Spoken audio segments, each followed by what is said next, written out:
Today, we're going to be talking about definitions of disability. I hope you enjoy.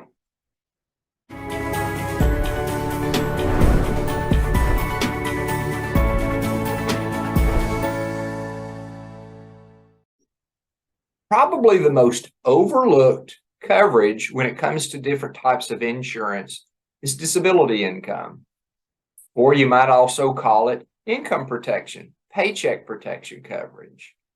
And it's fascinating because when you think about it, our entire financial world is built around our ability to earn income. So the idea that we would insure our home at replacement value, insure our automobiles, insure everything, all of the things that we purchase, yet not insure the thing that actually, the foundational thing that actually allows us to pay for those things, is unusual. When you start talking about disability insurance, sometimes people will have it at work. And it's important to understand, if you do have disability coverage at work, how does it work? Is it just short term? Is it long term? What are the definitions? That's where you really get into the meat of any disability contract, whether it's group coverage through your employer or whether it's an individual contract that you've set up yourself.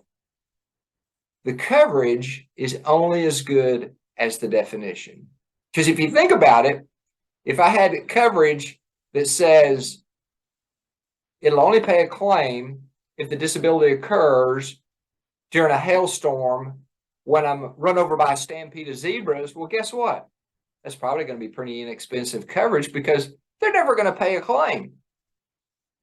But if I've got a disability program that says if I can't do my specific occupation, whatever it is that my profession requires me to do, I'm deemed to be unable to work, and therefore that activates the contract.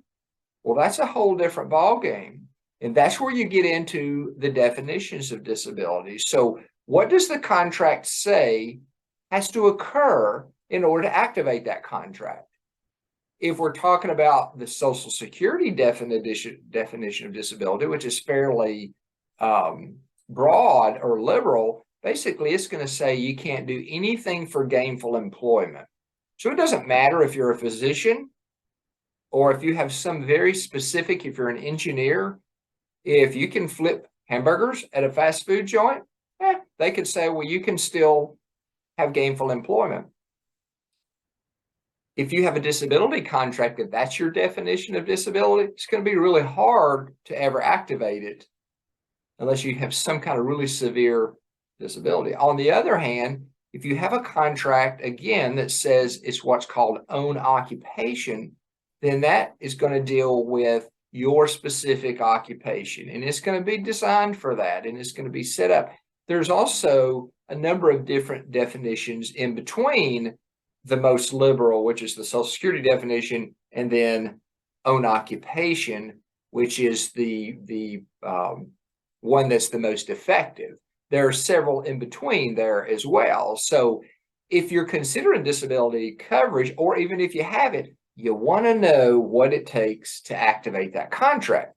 If you have questions about this or anything else related to insurance, risk management, anything along those lines, please don't hesitate to call Terry or myself here at Westside Advisors and Insurance Services. I hope you have a great week.